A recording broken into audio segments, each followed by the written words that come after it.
take the channel logo. Does that fit?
Okay.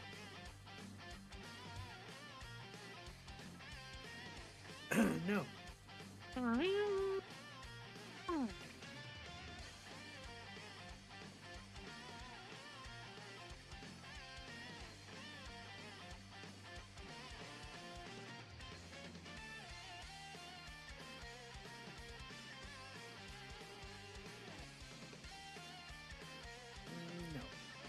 won't do this. Give me one good reason why.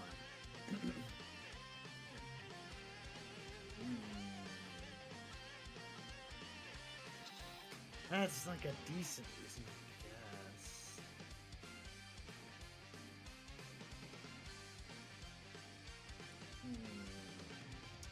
I don't know.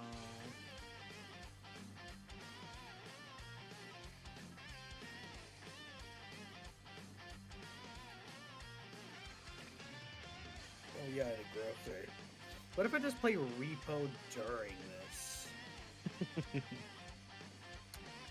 I had a pretty good run going earlier. What if I just play Rebirth of Souls during this, and I could just bitch, you bitch. You know what I mean? Yeah, let's get that Ningen shot.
Hello, hello, hello, everybody, and welcome back to the Slot One Super Podcast.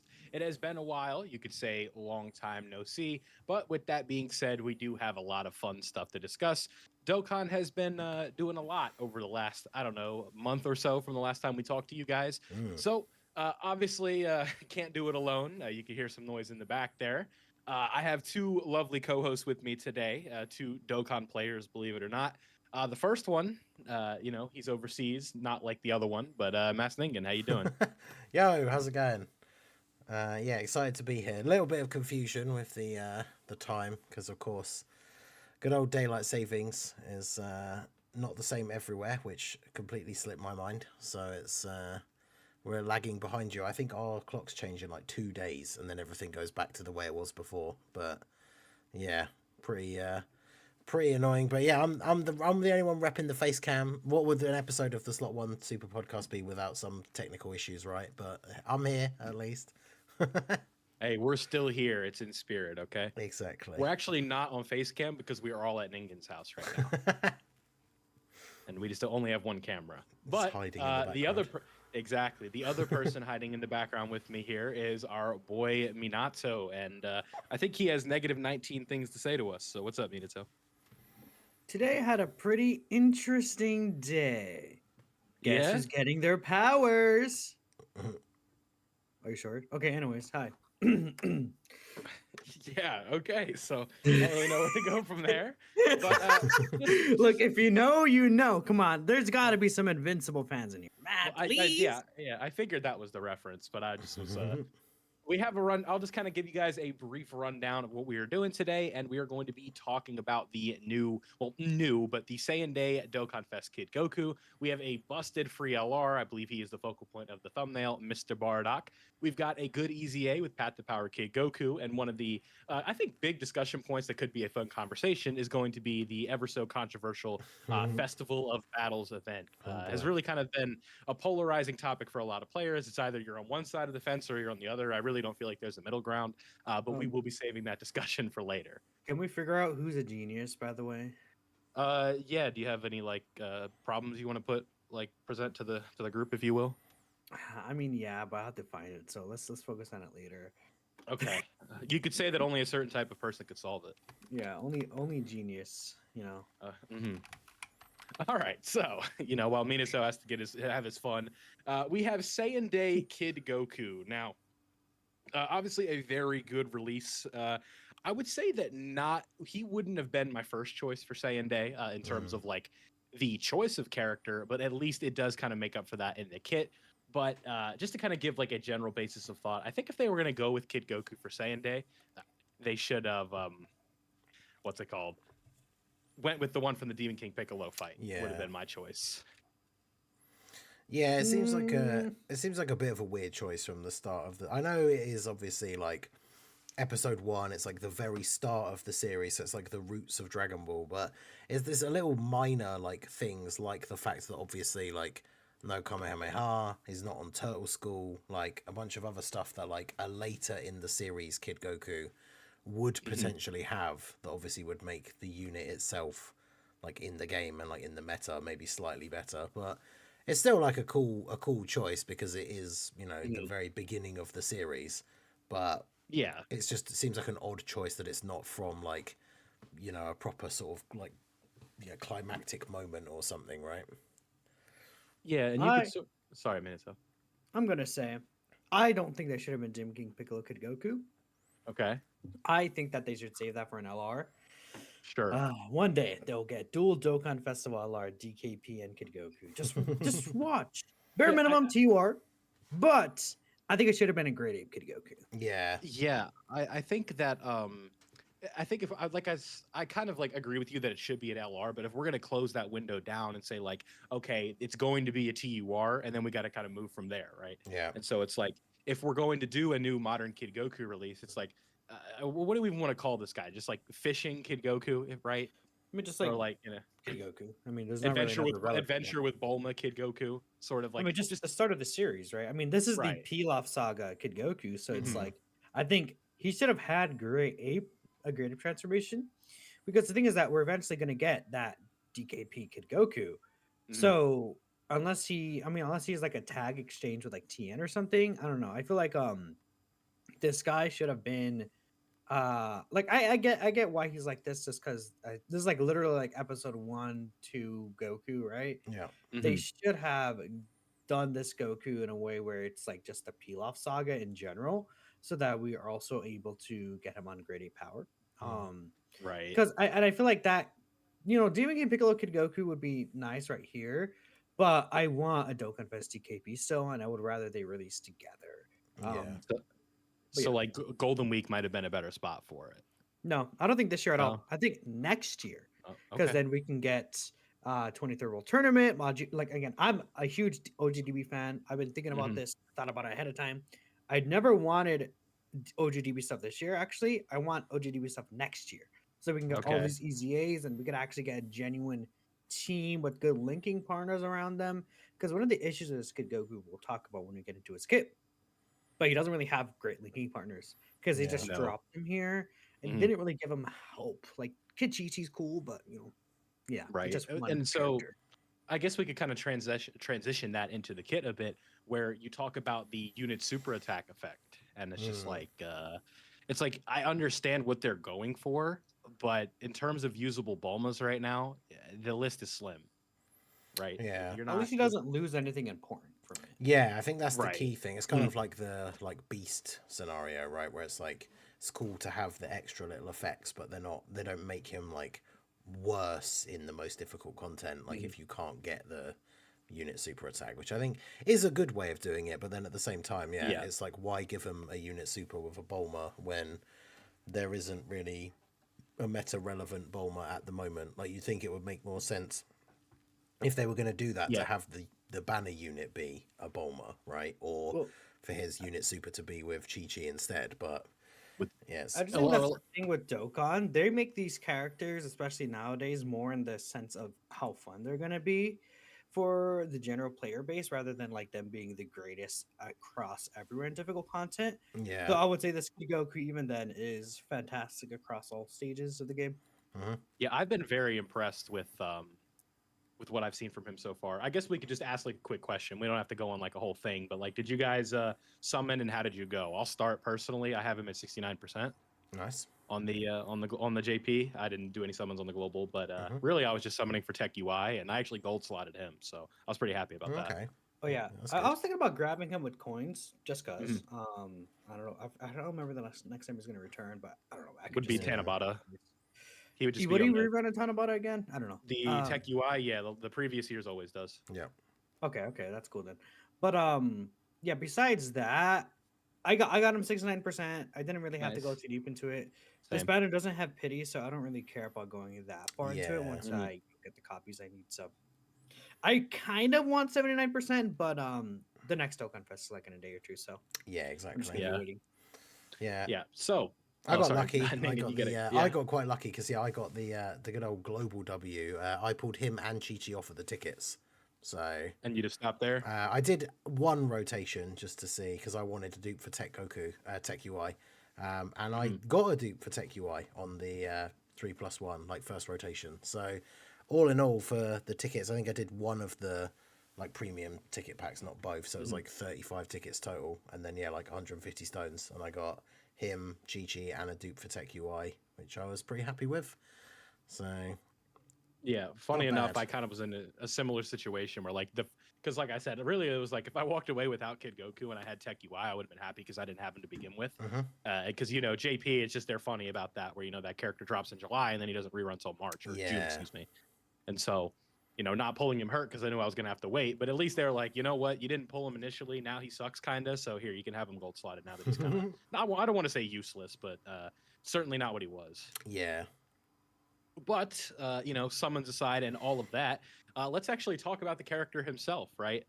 What do we think of the kit, all that fun stuff? I really think that his stacking ability is really fun, and you don't need him to stack for like 45 turns for him to be good, right? Like obviously there's an event that you could do that in. We'll talk about that later, but when I was using him specifically in the new Red Zone, right? Which clearly I don't think they designed that one to be like too tough. I think Demon King Piccolo has 100 million HP. Like Kid Goku, after like 6 turns of stacking, if even that, literally just one turned it. I was like, oh, that was easy. And it's just fun kind of seeing him quickly kind of shoot up into the 20, the 30 million attack stat range. I'm sure he can go much, much higher. I haven't had time to do a full like festivals run yet, but yeah, I really like what he's doing, right? His intro buff can be a little bit of a pain in the butt. But with that being said, I think there's going to be a lot of good Dragon Ball Seekers characters coming very soon from Daima and stuff like that. You know, with Super Saiyan 4, like he's inevitable. He's coming soon. If it's not Golden Week, I think it's like right after that. It just depends because will he be DB Seekers like the adult version? I think so. I don't know. I don't think so because they already used the Dragon Ball Wish. So like, yeah, that is true. Maybe the mini version could be, but maybe not the adult versions because they already. Yeah, I guess we'd have to see what like adult Super Saiyan 3 looks like if he comes out first.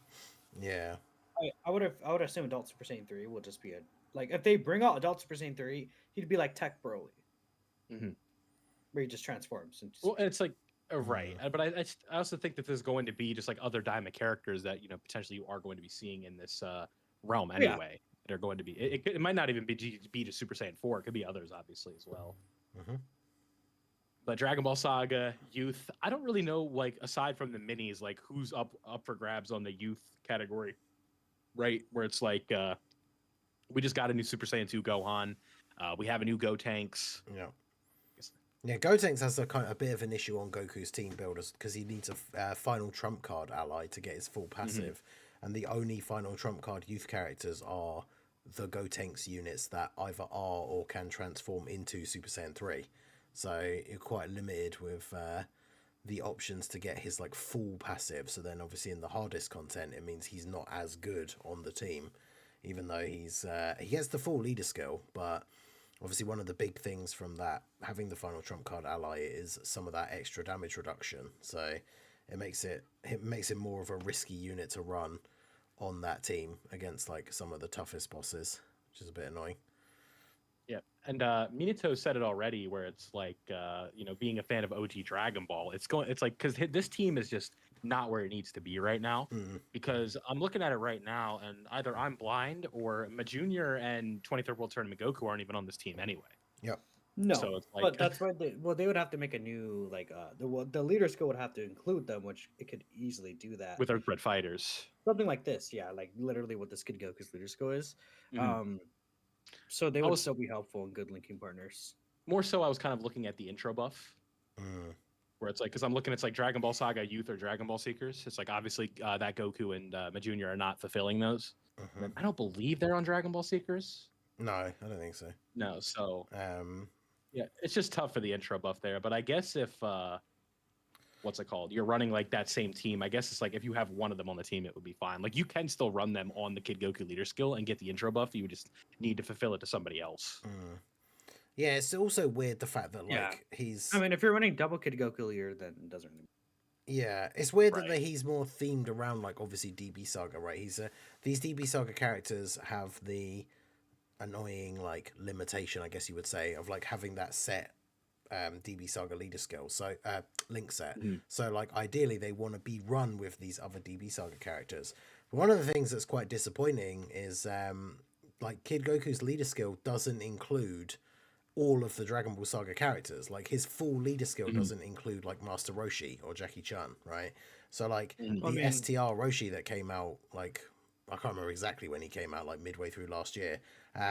I didn't get him on his initial banner, so I actually only got him for the first time from this Kid Goku banner, and like at only 55% and only getting a 170 lead from Goku, he's like practically unrunnable already in like any of the difficult content that we have now. So another thing is that Kid Goku's not Turtle School, so it doesn't even help him. Yeah, exactly. So it's like he could even if he went on the team, like he doesn't support him. He doesn't like I think mesh well. The with issue is him. more Again, that's why I mentioned at the beginning, right, the fact that him being an episode 1 Goku, if he was from later on and was actually on Turtle School, like that would potentially be a benefit to other units that can go on the team as well, which is. I mean, just Roshi, but the thing is that Roshi still sucks because he still wants Peppy, Gals, and Bulma. Yeah, I was going to say that. Roshi's the issue there, not Kid Goku. I think this Kid Goku being Turtle Skull or not doesn't really matter. Besides Roshi, and Roshi Right. sucks.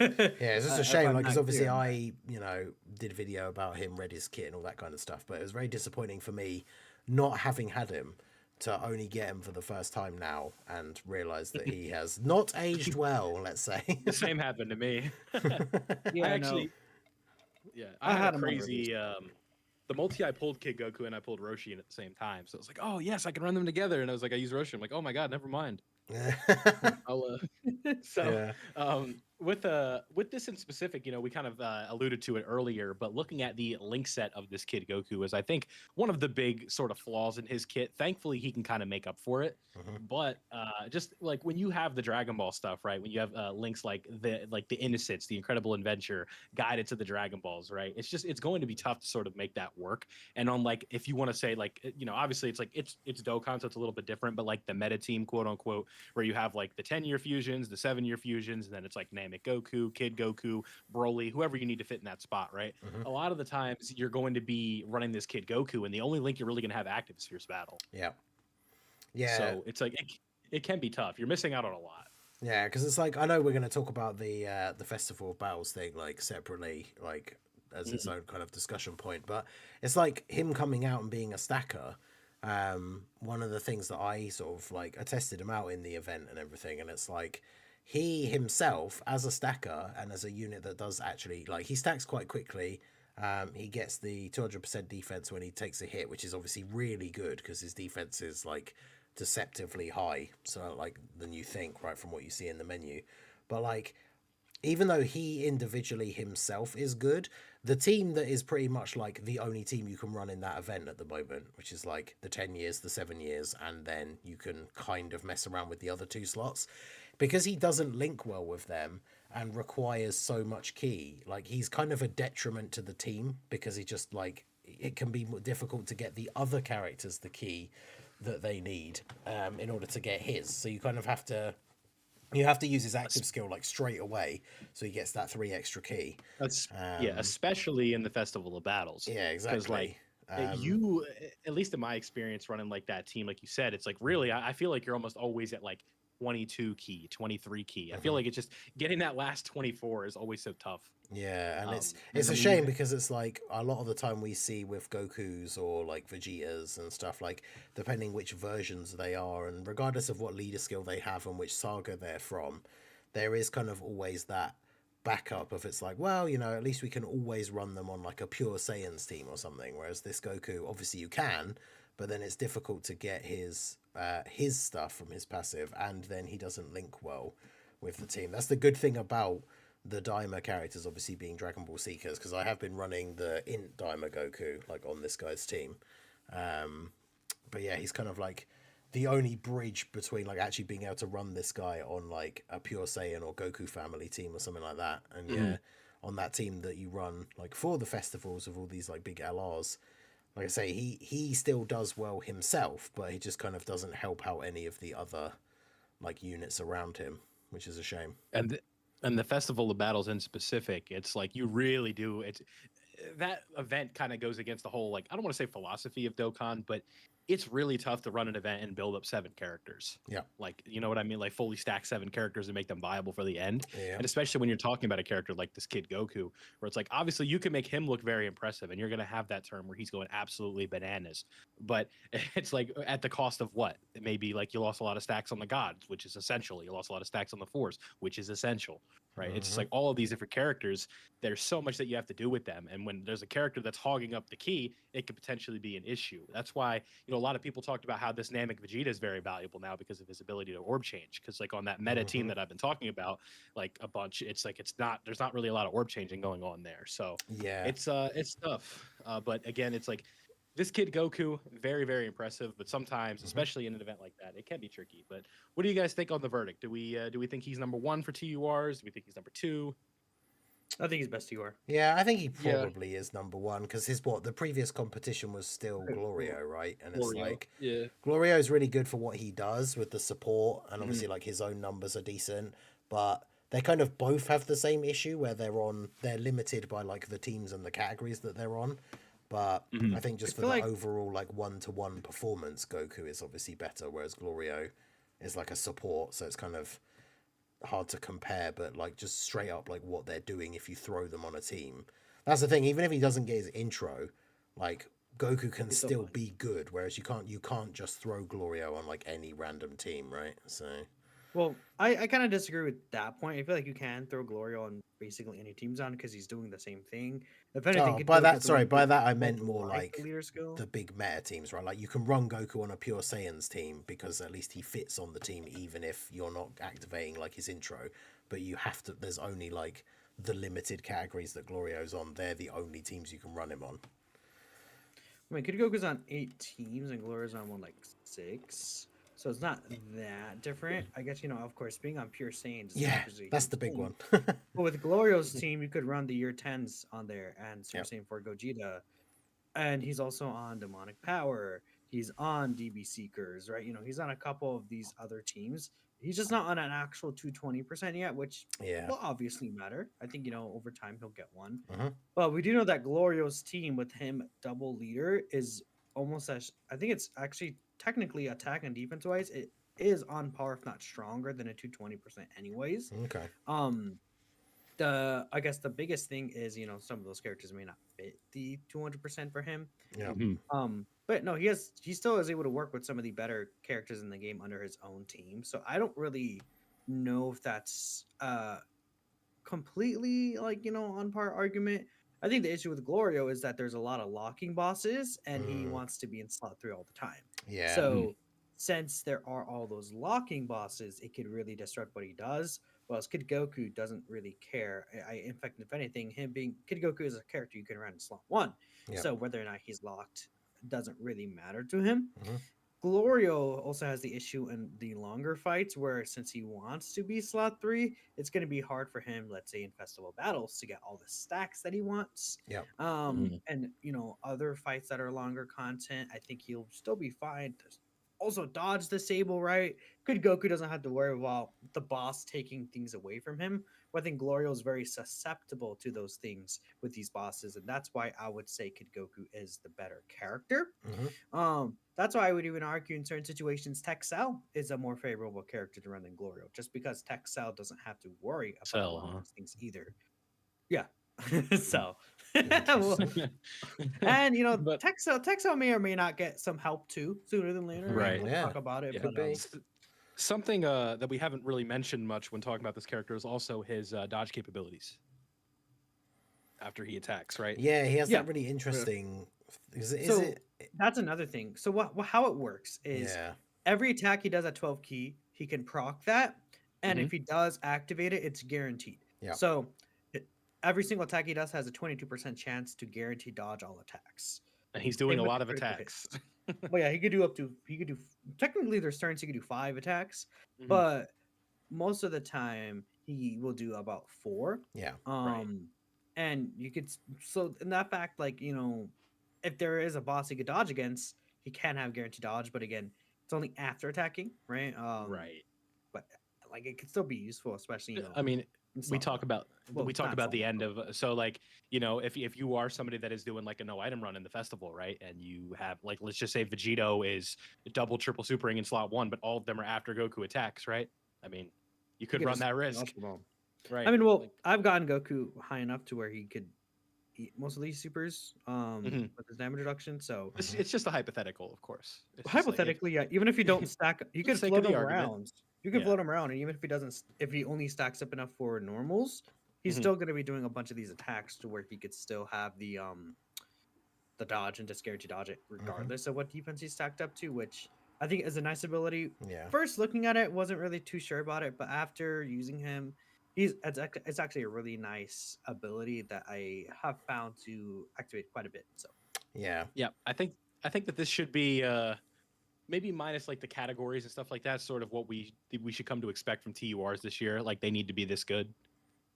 Just because like the game has definitely become more LR centric, where it's like you really shouldn't be summoning for TURs most of the time. So hopefully, if they are gonna, if you are gonna summon for a TUR, hopefully they're this good. I mean, Yeah. I've seen Truth bring this up, but like basically the last 2 years, the same day TUR and the Golden Week TUR have been really powerful in terms of being able to keep on par with most of these other like LRs. Even Yeah. Mhm. last year we had Transforming Vegeta, which he's not even bad right now. Transforming Vegeta. No. Golden Week Super Saiyan 3 Goku still actually has a lot of viability, and Mhm. Mod Fapu is always going to have viability with how they designed them. Yeah. So Fapu's still holding up very strong right now. Yeah. You could even you could even probably run multiple battles as a floater character, and he'll be able to have some usage. I mean, imagine just being able to Ghost Usher the Vegito turn where he has 3 super attacks at the end, right? On a Yeah. Glorio Right. team, like a demonic power. Like you could probably get some silly stuff done with him as well. Yeah. So we'll see. I mean, Golden Week, a lot of us are expecting Daima likely, which I think Mhm. really, really will fit. But who knows? Yeah, it's one of those Yeah, things it like is. the Golden Week Saiyan could Day be like unit. LRs. The Saiyan Day unit has come out as like the best TUR in the game for like the last, if we now are counting Goku, it's like the last 3 years in a row, right? So So it it's Yeah. kind was of the level we Goku, expected him to be on. Vegeta. Who was the year before the Tech Majin Vegeta, or the Tech Vegeta was got Goku, and then before it got Goku was Majin Vegeta. Before that, it was Broly. Before Yeah. that, it was Bardock. Yeah, it was like Yeah. starting with God Goku, right? So the last 3 years, if we count Kid Goku, it's like God Goku, Tech Vegeta, and then this Kid Goku.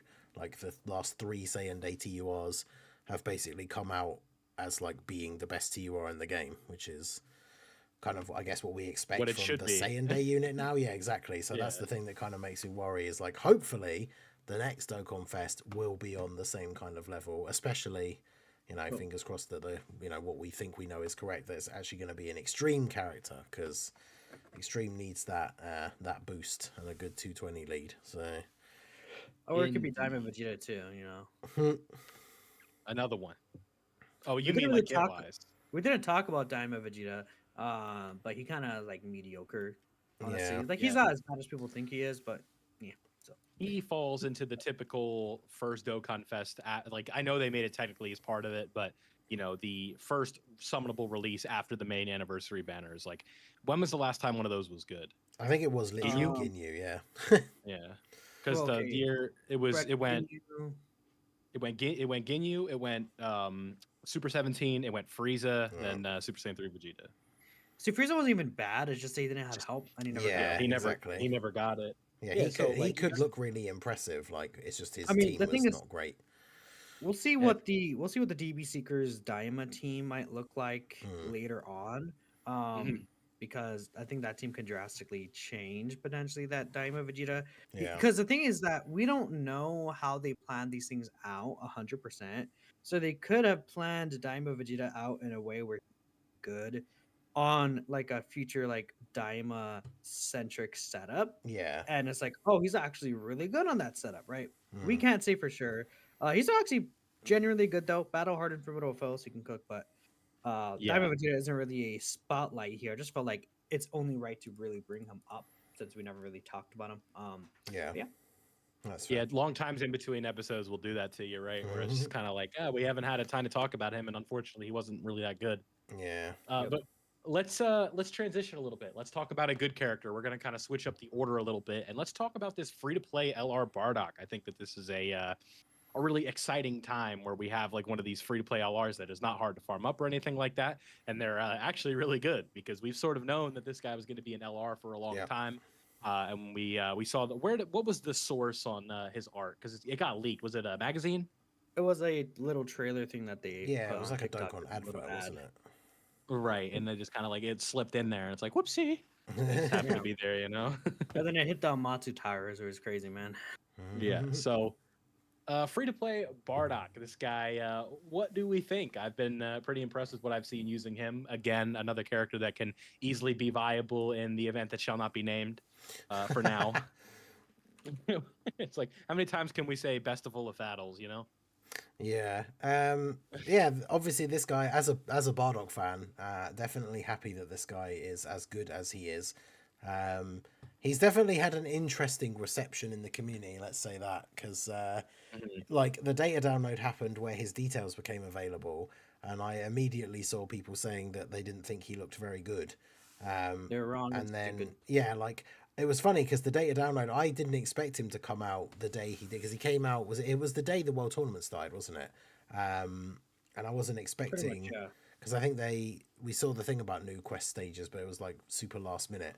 So I didn't expect him to just literally drop on Friday morning. So when I woke up, the data downloads are normally at like 3 or 4 in the morning, like my time. So by the time I woke up, like his details had already come out. People were already saying that he didn't look very good.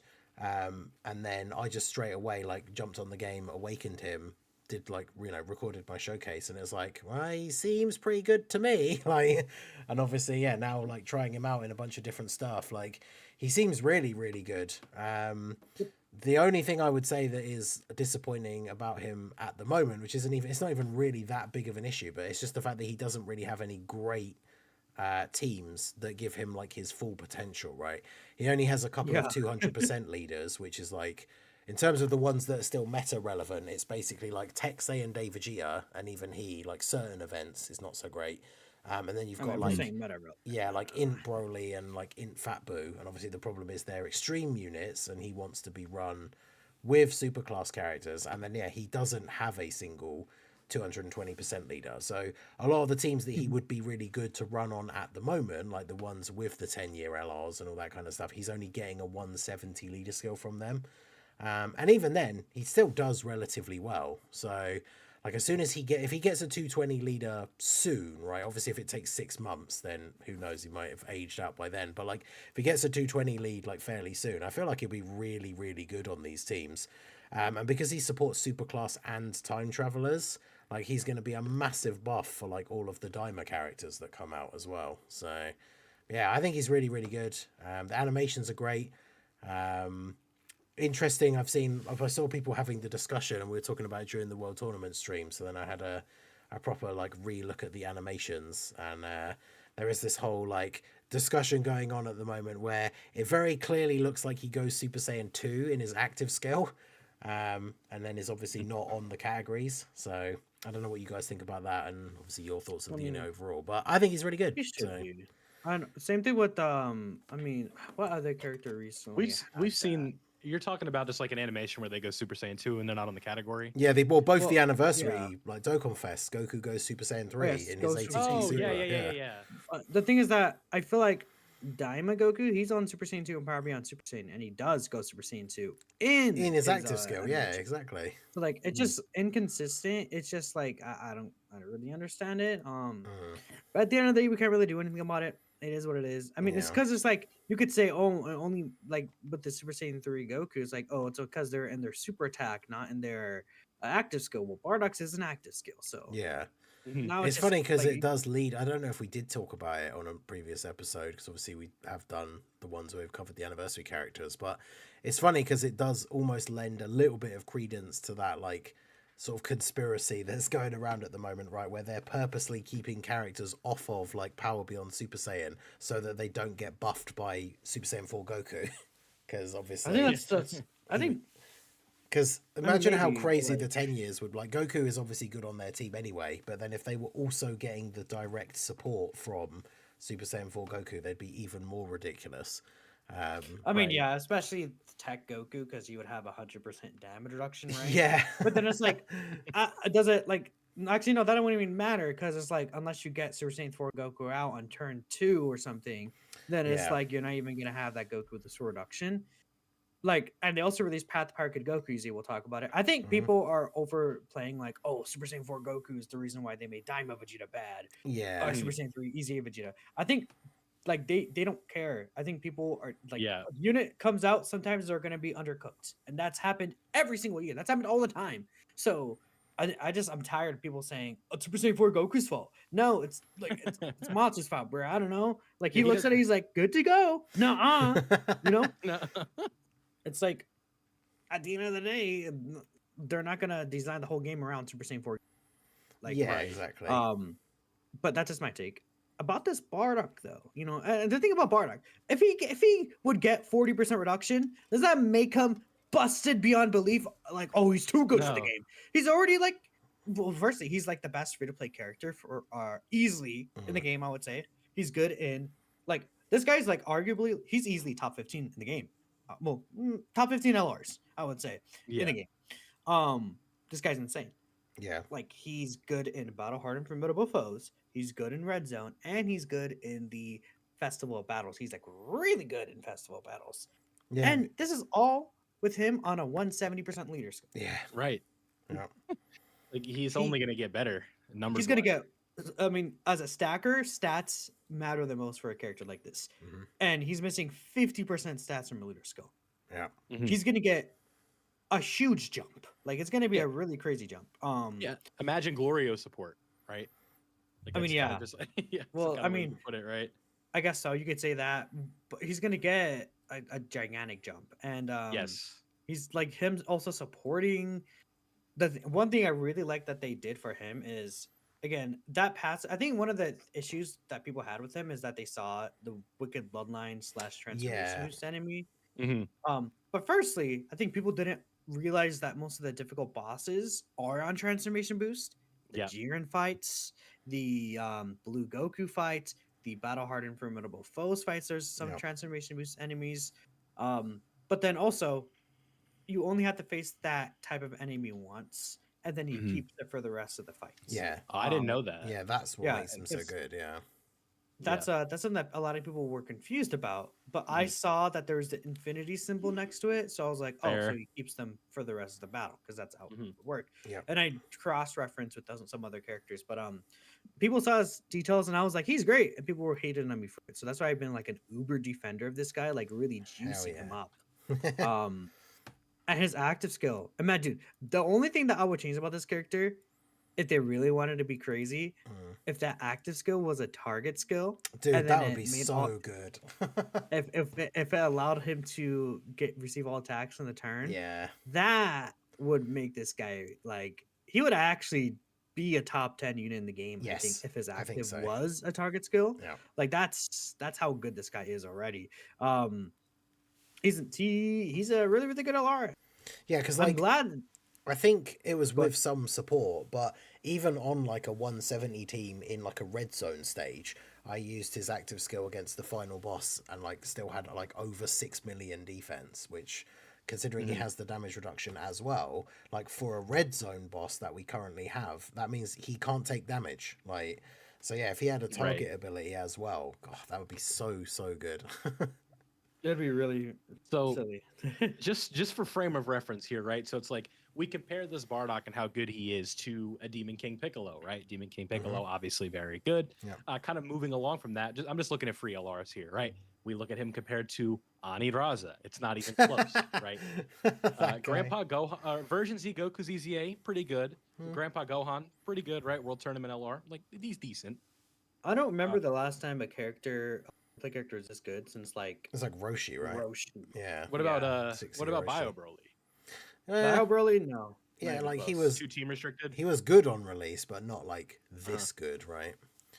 Plus, Yeah, the best like, part Bio is Broly's good he got his easy A straight away, right? And this guy didn't. So this guy's Mm. this good, and he can still Yeah. get an easy A at some point as well, which is That's what I Right. was Really gonna say. good. It's like I really like that they made this character in a way where he is just like him, and then with the what's the other character? The Demon King Piccolo. They came out with other easy A's, and I'm glad because they made him basically as good as they would be with an easy A, which is yes. that's what we've been saying for a while. Yep. Like they That's shouldn't what easy we've been these characters waiting for for. release.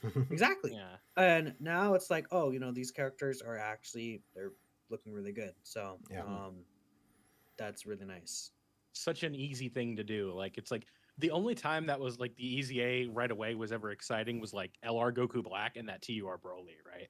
Mhm. Otherwise, it's just like, why the hell are they doing this? And then it's Like, one of those things now- like it seemed cool at the time, right? Like when they did it with that Wrathful Broly. It's like Mhm. it seems cool because they've never done that before, and obviously like he was good on release. Like when he got his EZA, I remember he was usable for like a decent amount of time, and then obviously time passes, and then it's like, oh, yeah, he's already got his EZA, so like there's nothing they can do with him Yeah. now. And then we've never gotten another Wrathful Broly, and he came out what like 6 years ago or something. Like, 2019, yeah. yeah. Yeah. We're also in a section of time where I had a good train of thought and then I kind of lost it. Oh my god. We're in a wow. I don't know what happened there. I completely lost it. I had something good, like a point of conversation, and then I just lost it. It's It's so good. It's okay. so it's like, you know, the sometimes the price of hype to get people excited about a character is just not worth it, right? Yeah. And this especially, like the biggest like sin in this example of this was the LR Goku Black, because he just sucked. And Yeah. it was a kind of like a marketing point of the 5th anniversary, right? Where it's like, oh yeah, we're gonna have this this character, this LR is going to be free, and he's gonna EZA right away. And it's like he sucks before the EZA, he sucks after the EZA, and now, yeah, okay. Here's what I was gonna say. We had like a span of time from, you know, all the way up through 9 years at an anniversary where the EZA 2 didn't exist, right? I know it's called the Super EZA, but I'm just saying, like, because we called it EZA 2 for a really long time. So even when that comes out, it's like, yeah, like that Broly EZA's on release, and we had no idea at that time that EZA 2 was going to be a thing. So it's like, okay, the ceiling of this character has already been reached, and he's never going to get that buff because, you know, Dokkan is in a game where like EX orbs are going to be able to do what like a unique equipment could do in something like Dragon Ball Legends, right? The Where, thing like, is that they abilities could are if they unique. wanted to, but They could, but they don't. Yeah. don't really care. Right. So, you know, raw defensive numbers aren't just going to like save this character with like an EX orb, right? So I think it's really good now that we have Super EZAs, but I'm glad that they're kind of getting away from that trend of like to hype up an LR, like let's just EZA them right away. It's like, no, you make the kit as good as it would be on the EZA, and then you give yourself room to cook later because you don't need to think about this LR until like 3 or 4 years from now. Yeah, 100%. So, yeah, for sure. But in this case, guess what? We don't have to worry because Bardock is Super EZA LR quality, right? For a free to play character. Like we're talking like, you know, Super EZA Goku, he's better. So very good stuff. Yeah, But they kind of staying on the topic of EZAs, we have one marquee one during this Saiyan Day celebration. You know, there wasn't really much suspense. They let us know right away. Pat the Power Kid Goku. Now, my biggest complaint right away, you guys know exactly what I'm going to say. He shares the name with the Dokkan Fest. Yeah.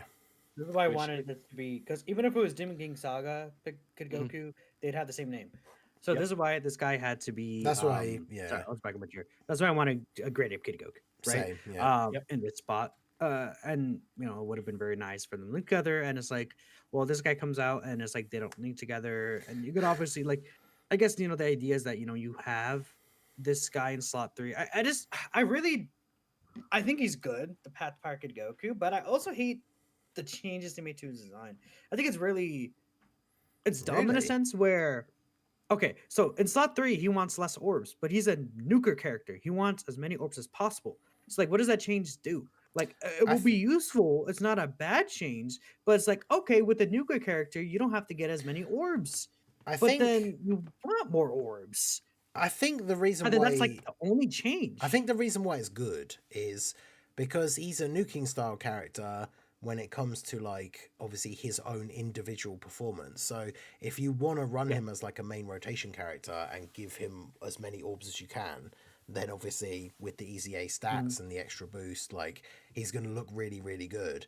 But if you want to use him the way a lot of people did use him when he came out, or even a little while after he came out and he kind of became sort of not main rotation level, but still usable on teams, by giving him those less orbs, he's like a really, really good floating support. And even on the turns where you only get 5 orbs, like he still hits sort of like 20 mil, has pretty good defense. And if you're, that's the way I look at him. It's kind of like we've talked about units in the past where when people talk about like the in Ultimate Gohan Super EZA or like LR Super Saiyan 2 Gohan Super EZA, it's like if you're bringing him on your team to use him as a support unit and you're looking at him through that lens, like I think he's really, really good because his EZA he's still really allows good. him to do that job really well.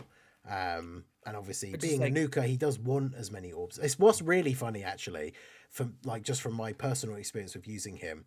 The number of times I would use him on a team, right, before his EZA and not be able to get 7 orbs of him in slot 3, like if I was running him on like a Pure Saiyans team or something like that, right? And now ever since he's gotten his EZA, I swear I get 7 or more orbs of him in slot 3 every single time. Like now that he only needs 5, I swear I get 7 like every single time now.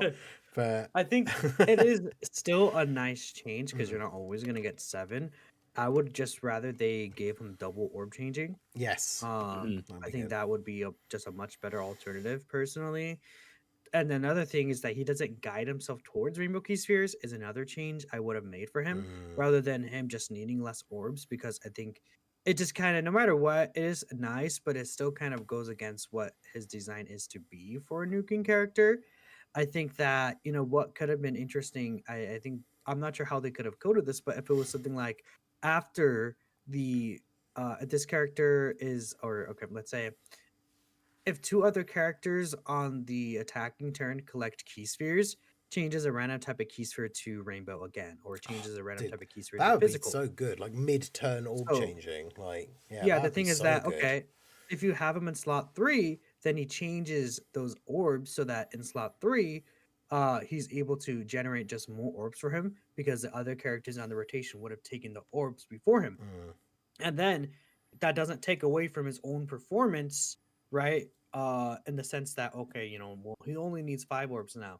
It's more of a thing of, oh, you're able to get him more orbs in slot 3 in his intended role. mm, So then, okay, he's able to look a lot stronger defensively and offensively, and that also helps in the situation a super attack is potentially aimed at him in slot 3. It's not a thing where he's still generally weaker in slot 3. It's a thing of he's able to, you know, do a lot better in that specific slot. That's how I would have done it because I Mhm. think, you know, I find issues with him getting as much damage reduction as you would like because it mm. is reliant on the rainbow key sphere. Like there's a couple of things I would change about this guy. Whilst he is obviously just the value he's providing with the 8% reduction is so good, but I would change how they did it.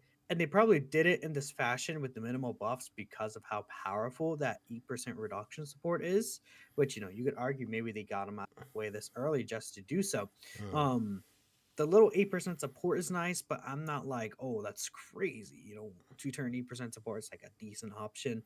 Like I don't know. I think that I could see like the next jump of power could hurt this guy, Mm. potentially. But if he doesn't ever get aimed by a super, he'll be fine in slot 3. It's just I hate the idea of like, oh, you know, just don't get super attacked with them and he's fine. It's like, well, that's the danger to most characters, anyways. Yeah. Or if he just had like guard in slot 3, that would Mm. help too. Just like the comfortability of running him compared to maybe some of these other characters, I'm not like as keen on because even though he has a reduction support, it just I don't know. Yeah, again, like if it was like in slot 3 after the first 2 characters collect key spheres, he creates more physical key spheres, like changes 2 random type of key spheres to thing, right? And Yeah, it's that'd like be it so makes up good. for only seeing him. It would be really good, and then maybe even like +2 key per rainbow key sphere obtained, and then okay, he's able to guide himself towards the rainbow key sphere, so you'll naturally get 3, 4 more often Mhm. compared to just getting. I think a lot of times, like I think I see more closer to 2 or 3, Yeah. depending on him being in the last slot, right? And it's like then he has like 28% reduction. It's I feel like a little higher could be nice, but Yeah. Yeah, that's just me. I do like the way that they finally fixed that issue for characters that need rainbow orbs, like when it came to the AGL Gogeta, because it's like with the way the game works and the way the units will always prioritize like the most amount of key. So they just made it so that he gets like tons of extra key with each rainbow orb, and so then you can actually have turns where Gogeta will specifically target like the string of 5 rainbow orbs, which is usually so difficult to get with like any other character. So yeah, that would have been a nice like addition for him, to sort Yeah, of like guide uh, him towards them a little bit more for sure. Yeah. it's good.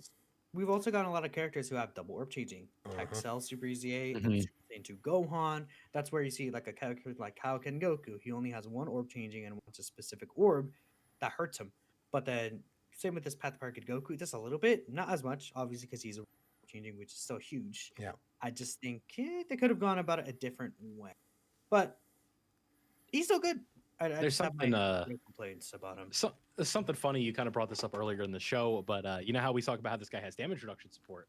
Does that Yeah. go to this conspiracy with Super Saiyan 4 Goku, right? Yeah, Where it's that's like, oh, something I this guy's providing the damage reduction support, so now we got to think about him. Mm. I But think it's still it's a thing that matters, but I just don't think that they're Mhm. gonna put as much thought into every single character that releases because Yeah. like right.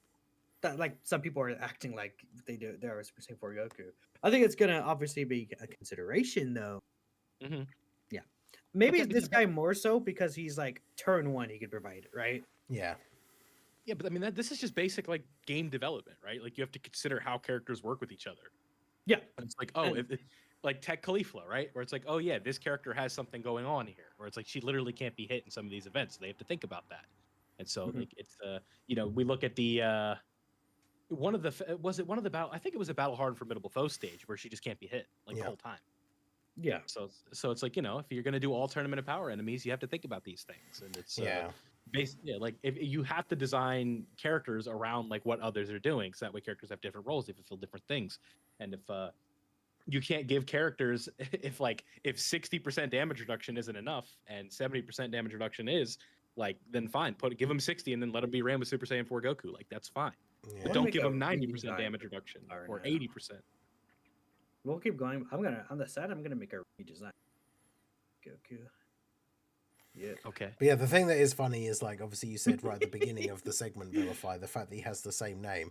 I love the fact that in like the producer letter, they were like, oh yeah, Path to Power, Kid Goku's gonna get, and he's yay, and you can run him together with the new Goku, and they'll synergize so well, even though they don't link at all. Oh, that was quite good. Because obviously, I guess because Goku can be run as a slot 1, so it does make Goku sense is to a slot 1 of that team, have Path to Power, Kid Goku in slot 3. But it is just kind of funny that they advertised it that way. Dude, what are you talking on chat, bro? I was just messing around. You're like, I'm gonna do a redesign for this character real quick. So I was I'm gonna put it on Twitter, not on my channel. Okay, I was just messing around. Yeah, we have to pay Ningen for shout outs if you don't know that. Yeah, $30 for a retweet. $30 per shout out. So just so you guys know for the future. Yeah, go check out Minato on Twitter. Go check out me on Twitter. I don't have any followers. Yeah. Don't check it out. Yeah, don't. I don't tweet. Anyway, so now we've kind of gotten through all of the kits and stuff. Now we've kind of been talking about it all show, if we're being honest. The Festival of Battles. Oh boy. Very fun. Let me just start by saying this. I think there is an appeal to it. Of course. The gripe that I have with it is it kind of goes against like what I'm playing Dokkan for.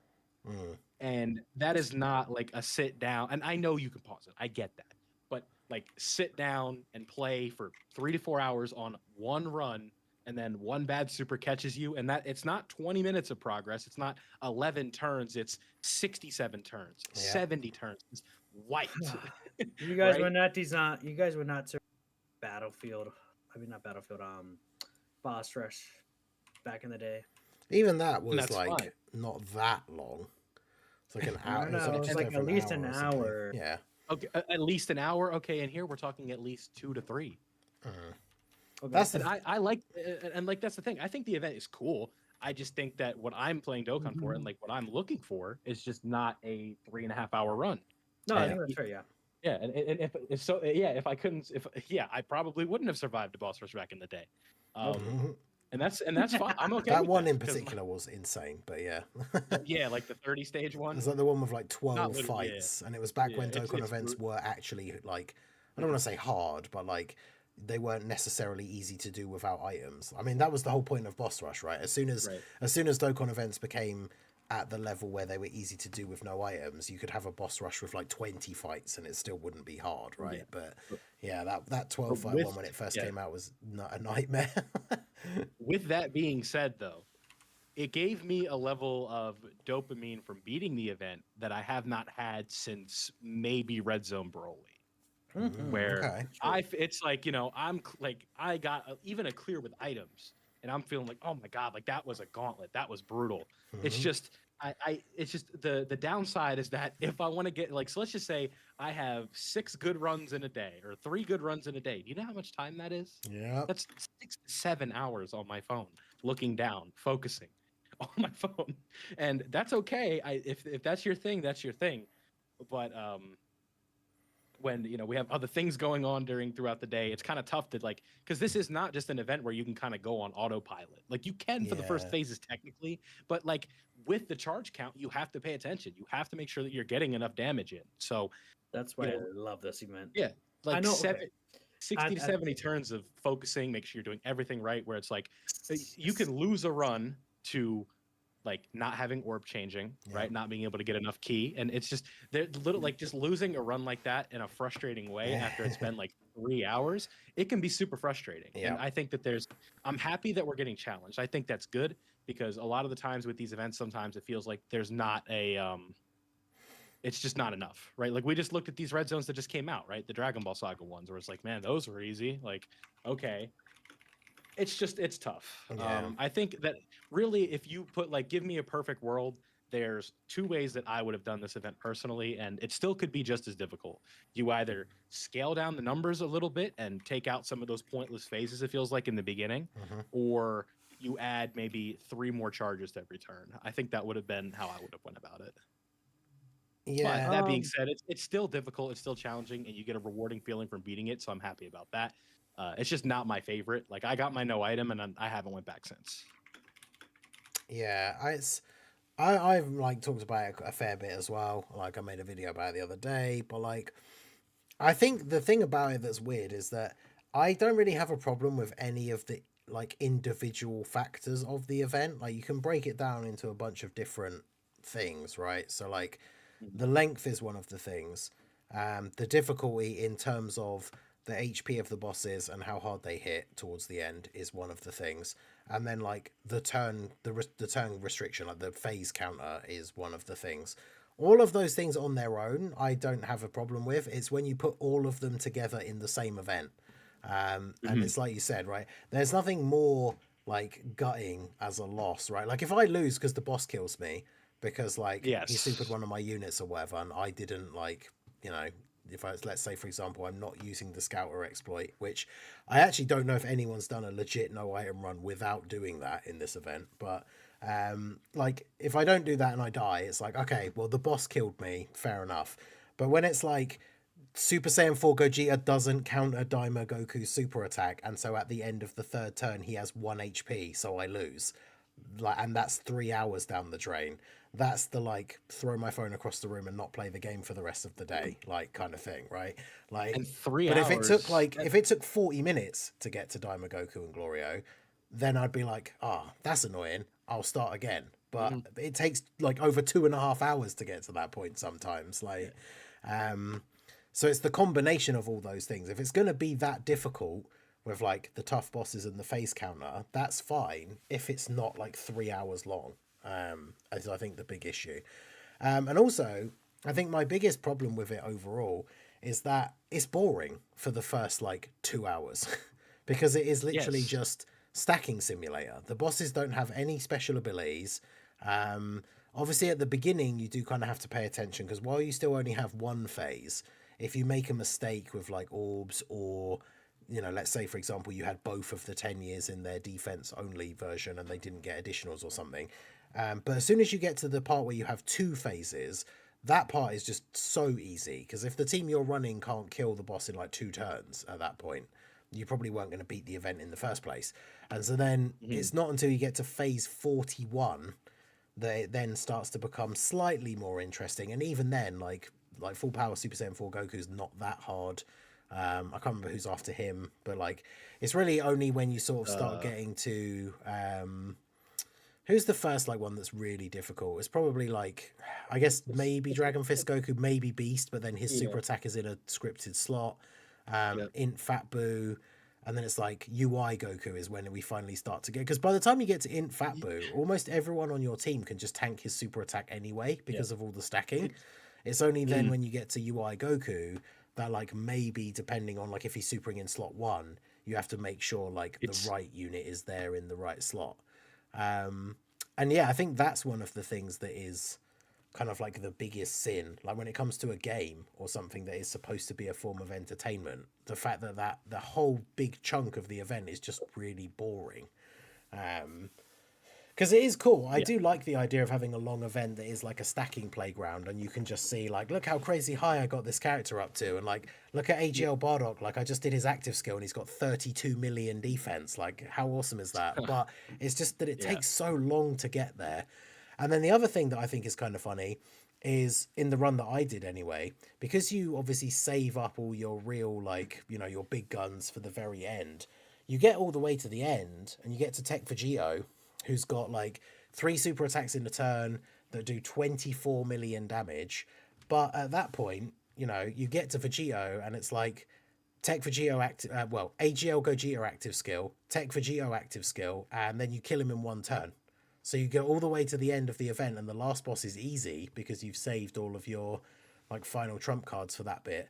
So I mean, I actually didn't even really feel that great of a sense of satisfaction for beating it. It was more of just a like, well, thank God this is finally over kind of thing. Like, which is But disappointing. isn't that kind of always what Dokkan sort of is in terms of like when you win, it's like the relief. It's like, okay, I got it. Because usually, for the sort of build up to it is the struggle, right? And where it's like Red Zone Broly, where you kept getting caught because of that AOE super, like finally getting out of there, and then you feel like that last phase isn't too bad because the LR Blues would shred it.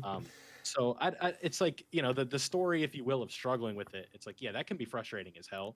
And Ningen, you were saying something that I wanted to kind of add on to that, and then you kept bringing up more points.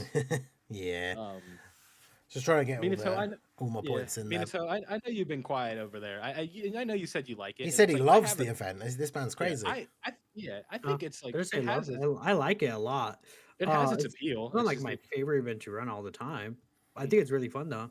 I think the thing about this event is that you're satisfied by beating it. It's like, yeah, I got it. Let's go. It makes me use different, like not necessarily different T builds, but a different strategy than compared to the rest of the game that we're used to, which I think I find very interesting and refreshing. I think it allows us to use different characters that maybe we not have. Scouter Vegeta. We haven't really thought about Scouter Vegeta, Tech Trunks, Int Broly. Yeah, dude, the fact that I used Int Broly to get my like win. Int Broly. And the funny thing is, he actually physical God Goku. The Int Broly actually saved the run as well. Crazily enough, it was his active skill turn.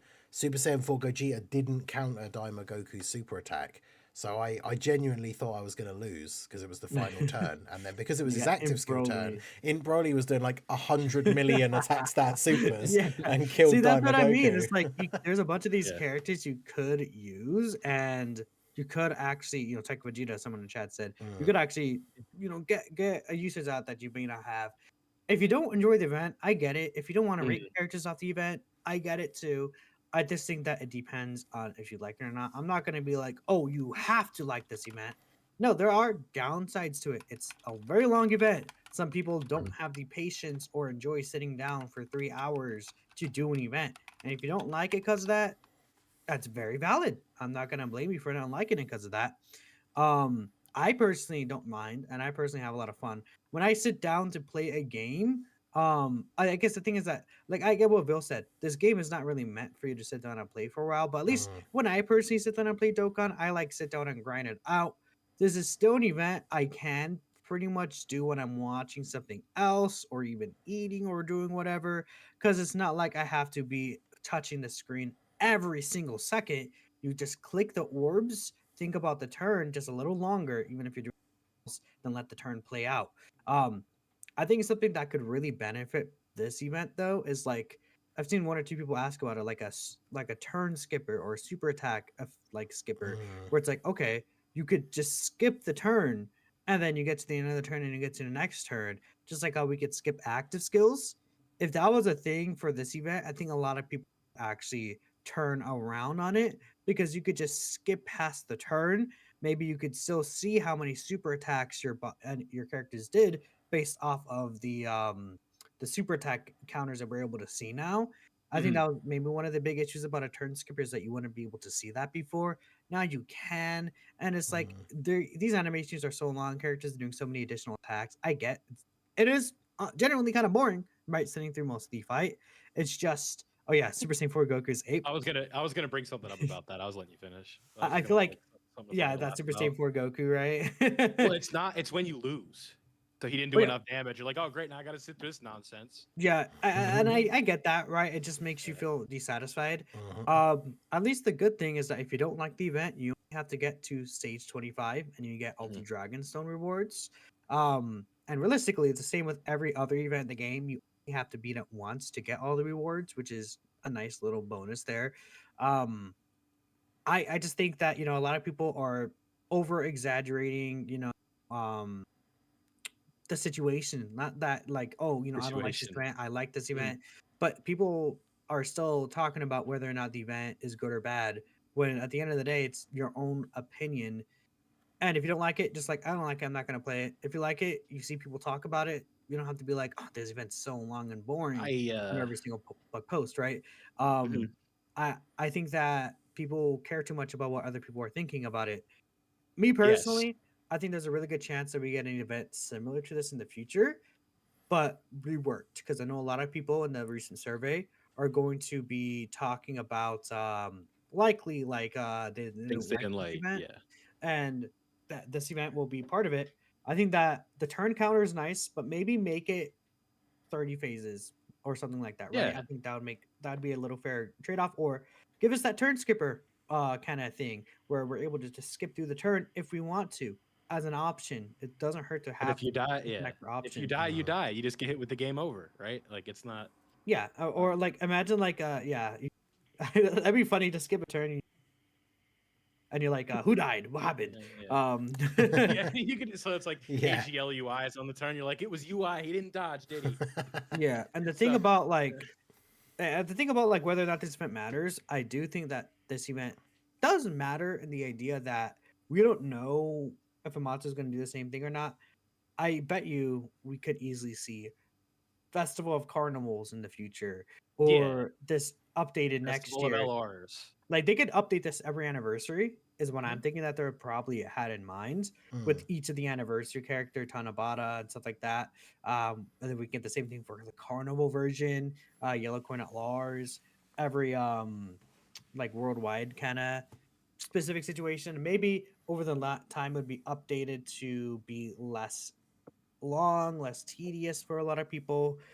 It just really depends, but I think that having a very long event like this is very refreshing to me compared to just getting the same red zone or A short fight. 15 turn gauntlet with a Yeah, 5 million super that you that's have to either dodge or, get lucky on. I agree with you on that. I think that we've gotten so many of these red zones that are same for the past 3 years that getting a Mhm. new event like this makes me happy. And I think Mm. that whenever I talk about it, I feel like people always like, well, actually, the event doesn't matter, so you're stupid.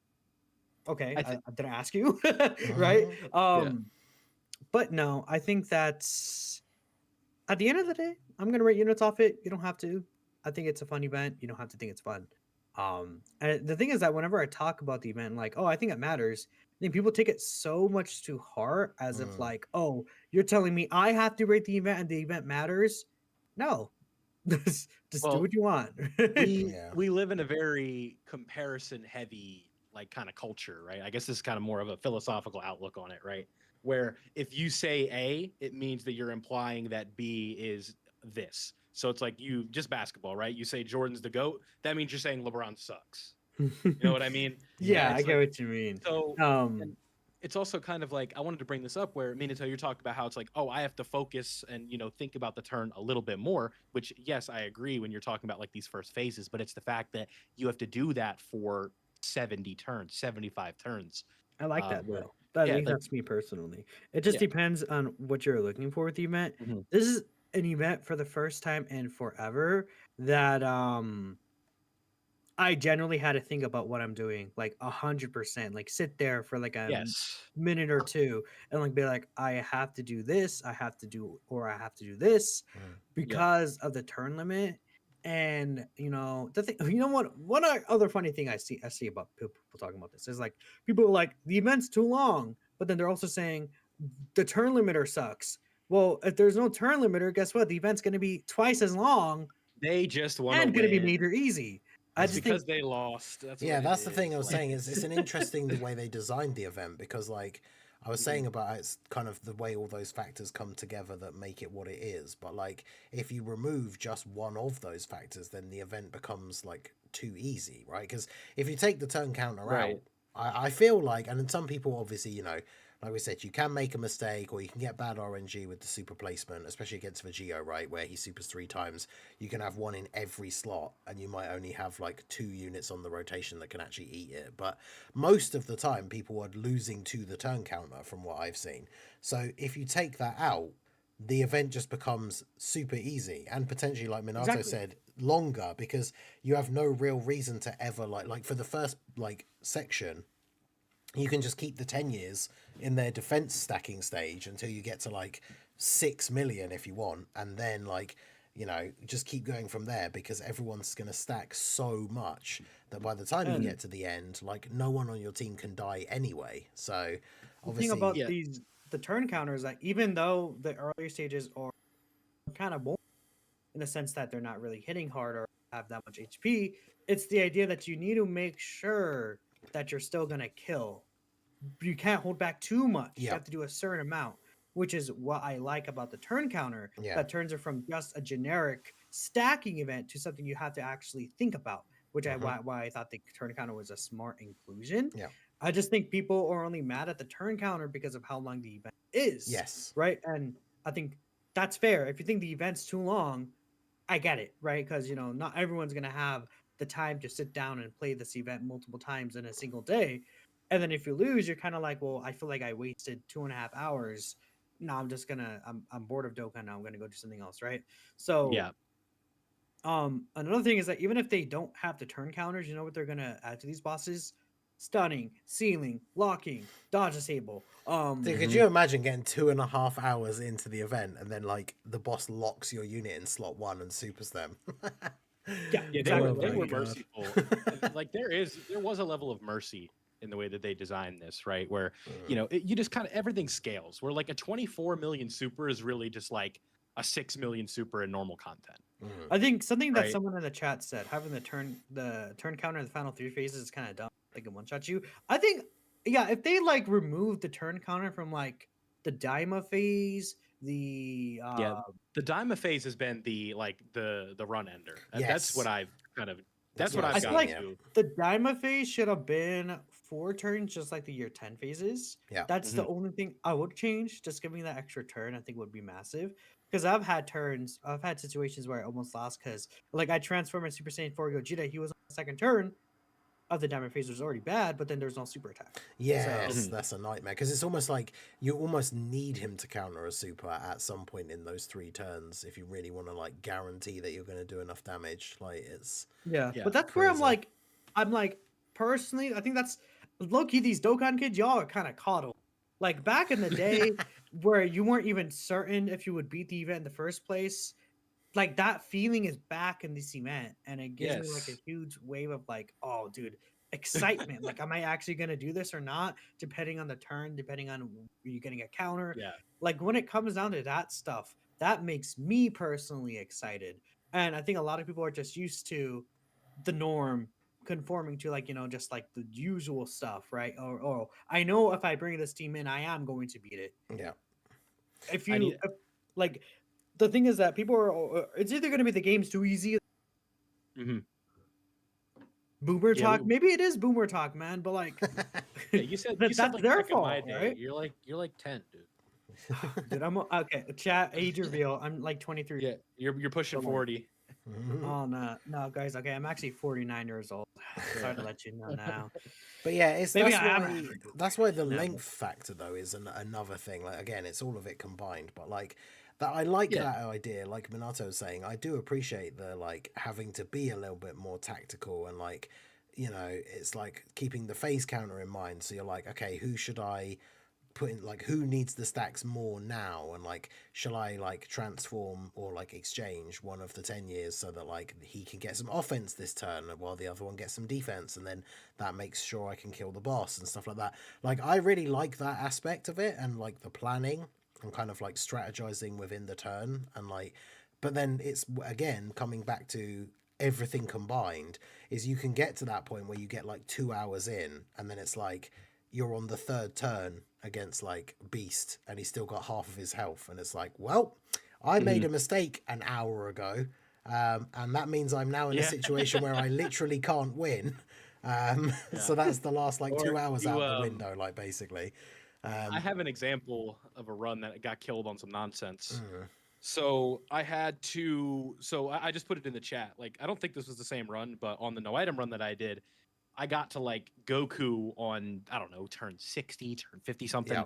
And from that point onwards, every single turn I would like fuse into Vegito, fuse into Super Saiyan 4 Gogeta, find the super, kill app, go back in, run that strat, right? Because it's like, if you're gonna let me do that, I'm gonna do it. This event is 3 hours. I'm doing And I think that's completely fair. So, it's not like an expo or anything. It's something that they code the game to that way. So, And so yeah, I know. that, I had Well, no, because Man. that's the thing. Like, you guys know, I've said for years, when it comes to like challenge runs, if you're trying to flex and say like, look, I did a no item run on this event, I consider Mhm. the app reset like cheating if you're trying to flex. okay. But in an event like I, this, even I did it. Like, It's I'm gonna be not. brought up I did every it on podcast. stream. Yeah. Like, I did it on stream. Like, if I'm playing an event for 2.5 hours, I'm not going to risk that 2.5 hours getting thrown out the window because the wrong unit gets super attacked. So yeah, if the game lets you do it, like Finally, Ningen joined the light So, side. Let's I go.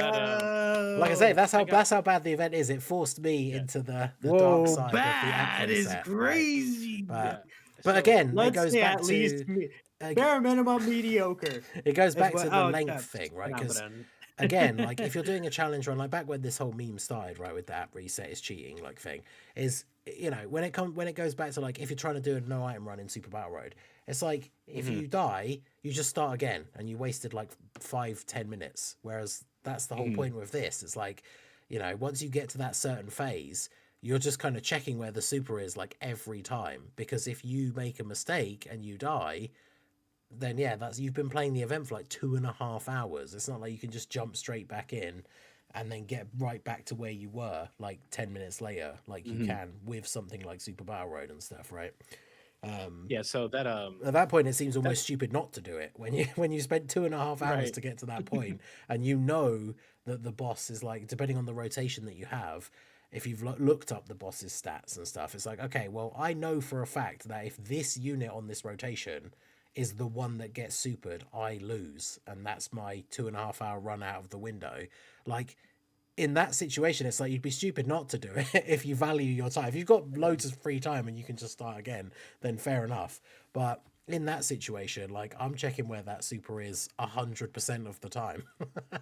Yeah. So that whole thing was kind of leading into a point where in this run that ended up getting killed, it was because in the Super Saiyan Goku phase, there was a super in slot 3. So I had no choice but to float off. I think it was G4. Yeah. So, and I got that like kind of screwed my run a bit. I don't remember if that was the run I won in or not, but like I remember just being mad as hell. Whereas like this event was like I stacked everything perfectly. I did what I needed to do, and then slot 3 super 65 turns to in. be fair, I think the thing is that, yeah, no, it hurts harder for this event. I was gonna say Yeah. just RNGs in this game is always going to be RNG, but Yeah, it's it will hurt this is harder this specific event, to the event. which is why I like this event. So that's the it's Yeah. losing to I actually feel RNG pain lo- and after such a devastation long for the time. first time in so long. Genuine pain and devastation. Yeah, Instead of me, it's- well, there's no repercussions. I'm just gonna hop in. No, there's actual stakes. That's why And it's guess amazing. and guess what, Minito? I'm just saying this is something that happened to me in the Oh, run. no. I'm not using I it mean, as a if you point don't- of waiting. No, I Like, know. I'm saying if you don't like it, no, I don't really care. But Yeah. I just think it's funny Right. that people act like, oh, you have to like it or you can't like it, and it's like, well, you like certain Yeah, things. if you about don't it. like it, if you like it, the like it's I don't care about your opinion, or if you don't like it, you're not credible. It's like who cares? Yeah, right? exactly. And it's like the whole discussion, It's like a we single said, player game. the whole discussion about whether the event matters, like that in and of itself is completely subjective to every single player. Like some people like things in the game only matter if they're fun, and other people, they have a completely different metric. Like it doesn't really matter overall. Like, and that's the No, thing. wait, I see. I think- Raudo, I see you in the chat. You are hating on. I saw you. You agreed that I have garbage takes about this event.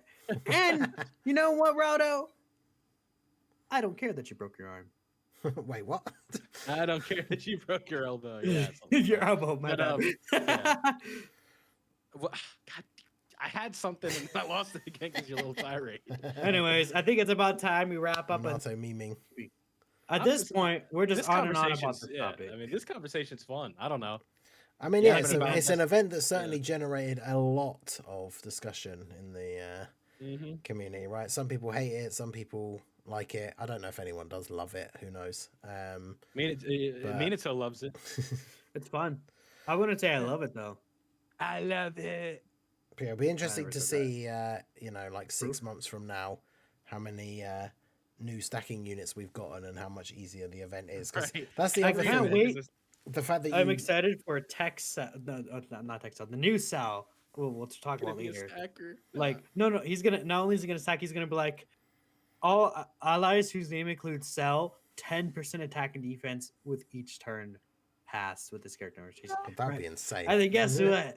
That'd be peak. That'd be make Tech so goated in Battle of Festival, please. You're playing this 3-hour nonsense whether you like it or not. Yep, that's what I'm gonna do. Oh, no, because the thing is that characters designed for this event, regardless, I think are going to be good in the future long events. Because okay, you could say maybe some of these old characters resurfacing, like Scout or Vegeta and stuff, won't be good in some of them, but these modern designed characters are going to be designed in a way where they're going to be good in the red zone and this event specifically. So, I think no matter what, in the future we'll get a very long event again. It just might not be designed the exact same way as this one. That's why I think it's important. But you guys know, it's like always when it's the first time for stuff like this. You know, you got to put it out there, see what's good about it, see what's bad about it, and then we can kind of make it better, right? Was the first Dokkan Fest LR releases like they were really good, but they had flaws, right? Really bad transformation. I mean, not everything that comes out is going to be perfect. Right, exactly. Sometimes they nail it with like a new mechanic. Sometimes they don't. You think about like the morale boost on that one character, the Super Saiyans, right? Not a good one. You think really good though. You think about the taunt, slam dunk, right? It's like that was a really good mechanic. And so it's just the way that these gacha games work, the way that really video games work. A lot of the times, the first time is going to have a lot of nostalgia, but most of the time there are things that we can improve on. So yeah, Bill, what was your first time? My first time playing Dokkan, you know, Super Saiyan Gogeta from the Broly movie. Oh, nice. That's awesome. Yeah. Man. My friend on Xenoverse told me to get into the game. Little did I know 6 years later I'd be here talking about it on a podcast. That's crazy. Dang, Bill, you grew past me. You left me behind, bro. Yeah, I had to, you know. Yeah, you guys don't know. Minato's been there since I had like 45 subs. I'm the one who encouraged him to keep going and trying different things. Like I was there. I was like, "You got this, bro. Just keep going, and eventually you'll hit something for you." I think my count. But yeah, that's right. Stroke my ego even more. Keep going. And then guess what? Guess what? He's cooking now, chat. He's cooking now. Yep. And you know, no, I'm kind of stroking my own ego because I'm like, it's because of me, you know. But he put in a lot of work and effort. So W Bill. Yeah. And even if you're newer to Dokkan creation, there is a chance. I'm gonna be honest. You gotta be unique. But if you find that little thing that you're doing, you got this. Hell yeah, brother. Yeah. Yeah. Never back down. So never we all what? started somewhere. This is true. Okay, we were kind of talking about it beforehand. I guess we could kind of briefly talk about this because I know it's people don't really like this part of the community, unfortunately. But you know, the information has been put out there. A reputable leaker has put out that the next Dokkan Festival exclusive character potentially is going to be a Cell. What do you guys think about that? I think a Cell is really cool. I actually wanted a Cell for a very long time. The last new Dokkan Fest Cell we got was the AGL, right? Yeah, AGL Cell back in 2022. So getting another one, like it's funny. The last time we got a Cell was so long ago that now that Cell is ready for an EZA, which I think will probably EZA the celebration. And guess who came out before, or guess who came out after that by a significant amount of time? Like Path to Power Kid Goku. There's like an 8-month gap or a 6-month gap between those two. Yeah, it is actually really crazy that they like really forced up that EZA quick. Yeah. One good thing is okay, so I guess we'll talk about the Cell. I'm gonna be straight up. I don't know if the Cell like celebration is gonna really help him that much. I feel like he's just gonna be there to provide a 220% to villains, which they will need. Yeah. Maybe imagine I could see sworn enemies potentially get the Frieza's on there, right? Full power Frieza. Maybe the Frieza and Goku, you know, from Tournament of Power. I think, you know, that would be a little nice thing. Texel would obviously fit there. I could also see power absorption, maybe. I think could be really cool, like the Buhans and the Majin Buu characters, right? I've seen 30 on sworn enemies, I guess. So that'd be perfect. I'm thinking, yeah, sworn enemies would be a really good team. Yeah. But in terms of like the celebration for Cell, I talked about it in my video earlier, but I think it's going to be more Android Cell Saga centric rather than like a how do I explain it? Like a power absorption or androids kind of celebration. Okay. Because I also think that, you know, if that AGL I'm not sure if we're gonna be too far away from the STR Goku Gohan. And then I could see like a part to LR by Guys Goku or something. Yep. And then like there it is. like Super Saiyan 2 Gohan or something. Uh-huh. I think that could be really good. And you know what's funny? It would actually make April an exciting month for a lot of people. Because April usually is not really exciting characters per Yeah. se. Like we get last year Until the end. Topo. Yeah, yeah, exactly. That's Golden Week. But Mhm. Topo, the Ginyu Force last year. The year before we had Kale and Super Boo. Yeah, Yeah. really Right, hype. you know. So like these characters aren't exactly fan favorites, but I think Cell, other than like if it's a Bye Guy, Super Saiyan Goku, those are somewhat exciting characters. If they do go down the androids route though, I could see like a LR Super 13 or something. Okay. But yeah. Ew. I don't mute my mic for that. Well, Damn. Please, What do please you- no. Android What do you 13 think of hater Negan? over here. Look, I know Negan and I are Android fans. You know, Kane is actually going to be an Android fan, so maybe for him. If it's it's Cell into Android 13, that'd be something. Be interesting. God bless. Make a golden Androids team, man. Listen, yeah, I mean that's I like when the Android team is viable. I just don't know if I would want a summonable 13. I don't know. We already have one. Another one. Excuse me. Wow, you're a hater. And then imagine Yeah. AGL Super 17 Super Easy in. Did AGL didn't he easy like in late 23? I don't know, just give him one. That's crazy. We're Or I talking guess- like They could do text Super 17, I guess, right? But I would assume they'd Yes. save him for like a baby. you want to talk about androids? Where's the Hachan EZA? True. Actually, I'm so upset that they're not easy. Yeah, well, that's the thing is Okay, but- someone mentioned in chat, and we've talked about it quite a bit on my channel recently, like just how many sub EZAs they just haven't done, and like how many there are now Uh-huh. that are so old that like You the know, Dokkan you know what, Fest they Ningen? released with have EZA'd, but they just You know, haven't. guys, we should make that a collab video for my channel. For your channel. Yeah. You know, we'll just all upload the same video. Yeah, $5 flat rate. No, but That'd be fun. Yeah, you guys want to see us in a video? We can talk about that. What you want to do? Sub EZAs we're missing, or just EZAs we're missing? sub these days, bro. Mm. All right. Yeah, you were you had to take the main one for yourself, huh? I'm kidding. Yep. No, but okay. Anyways, yeah, no, it's really weird that sub EZs are just nowhere to be Yeah, seen. when was gone, the yeah. last time we got a sub EZA?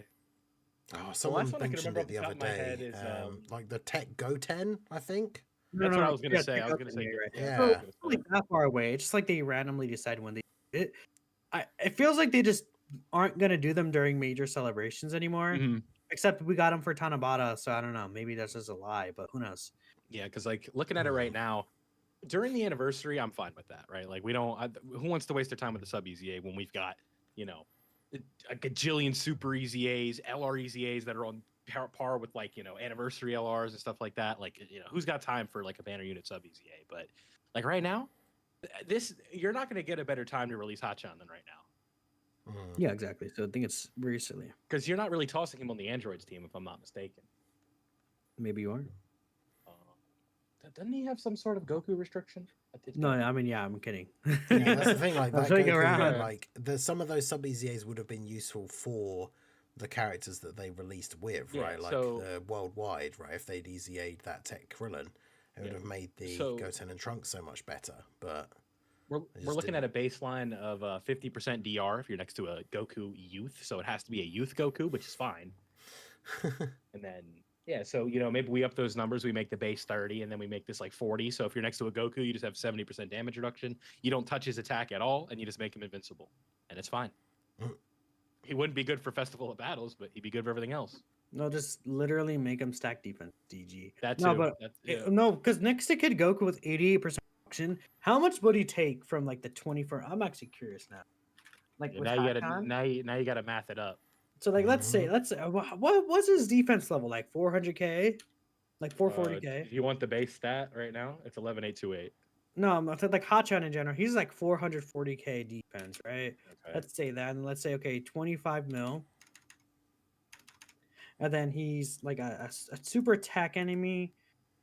He would take 3.3 million damage with 88% damage reduction. this guy, Isn't that crazy?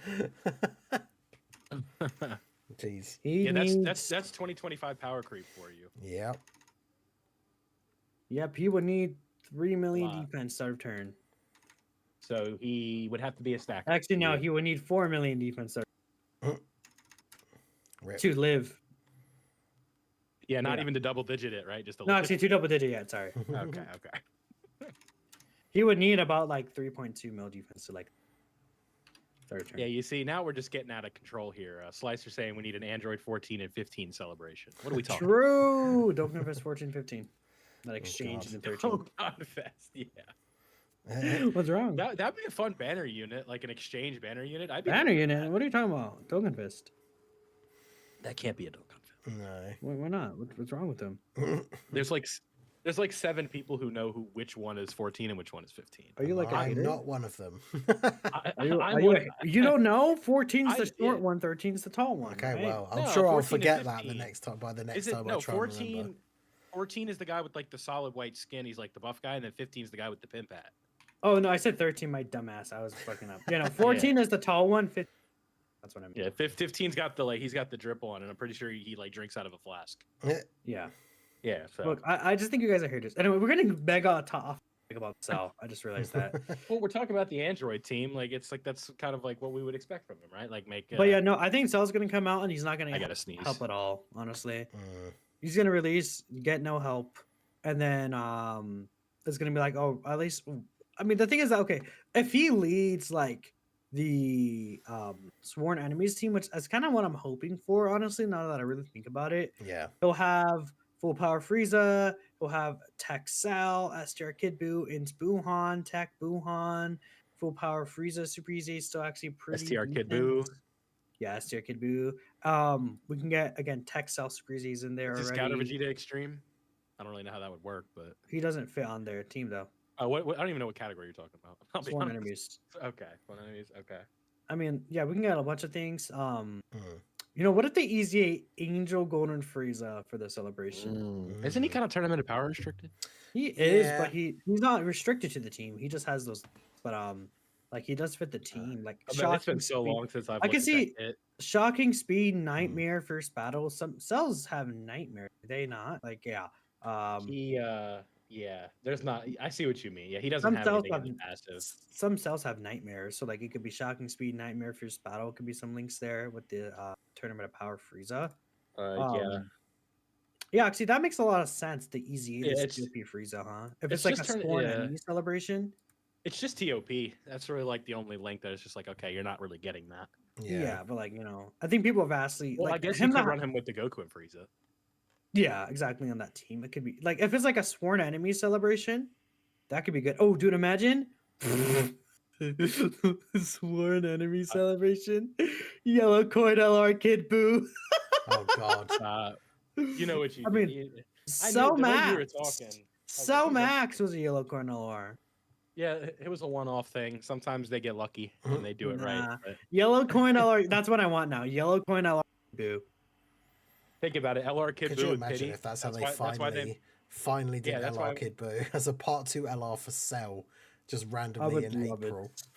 You know what? Yes. Yes. I think that's the Well, perfect way to end it. Yeah, I was gonna say That is the they- perfect. Then make him bad. Make him bad. Oh, God, They no. literally did the Super Spirit Bomb campaign with like Goku. Well, it wasn't literally called that, but the Super Spirit Bomb, the GT Super Spirit Bomb. They're like, why Omega and Kid Buu when we could do openings, Yeah. right? Exactly. So it's like, let's do. Yeah, well, because like, they're super following up gods. a- That's why.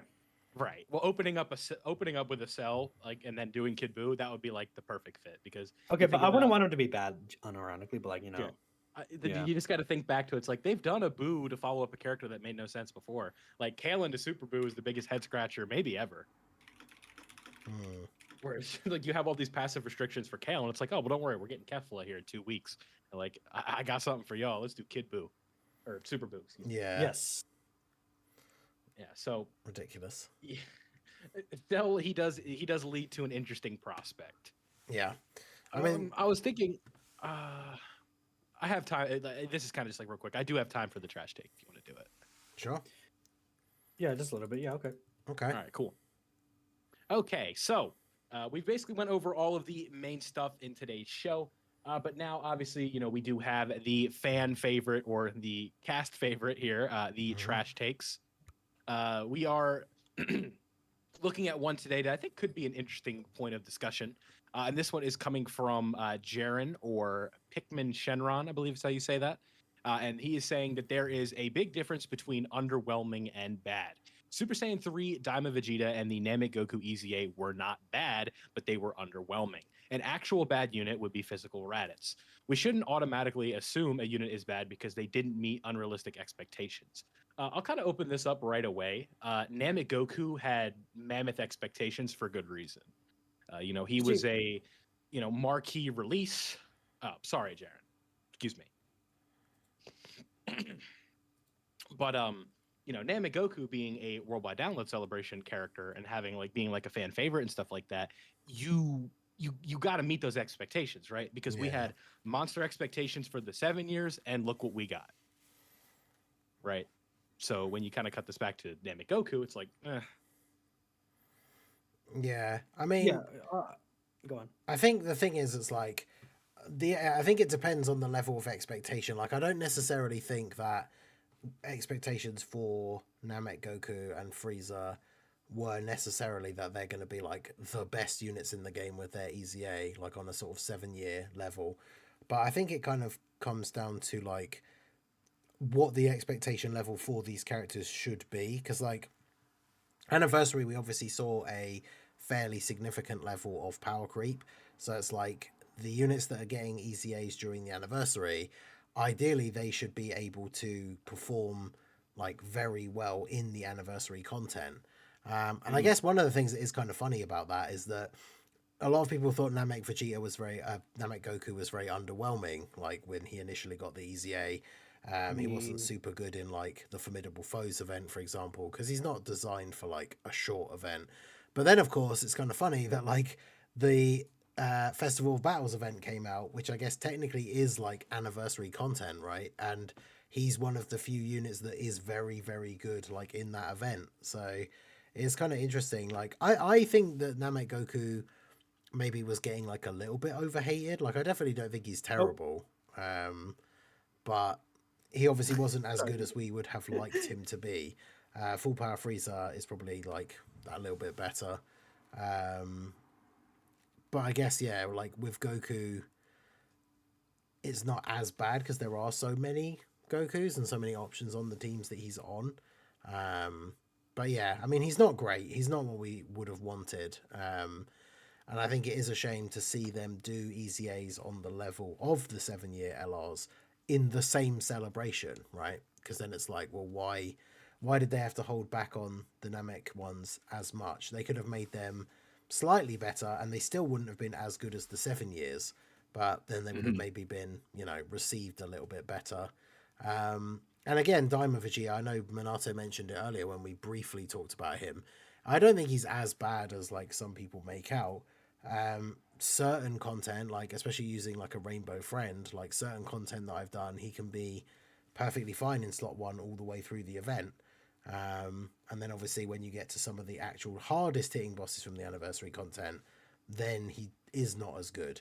And it's one of those things, I think the expectation for how good the units should be is kind of tied into their design a little bit, because with a unit like Daima Vegeta, if he's a unit that his whole entire kit essentially revolves around him being in slot 1, but then the hardest content that's available at the time he released, he's not actually that good in slot 1 against those hardest bosses, then I would say that's a very clear, underwhelming design, if that's what he's supposed to be able to do, but he's not doing it against the toughest bosses that are available when he came out. If he'd come out before the Anniversary, then I think he probably wouldn't be rated, as badly, but especially because they made a big deal of, like you said, rather than him being the first Dokkan Fest that comes out after the Anniversary, which he still technically is in that time slot, but they made a big thing of he's the EX part of the Anniversary. We've extended the roadmap to include Daima, and now it includes him. So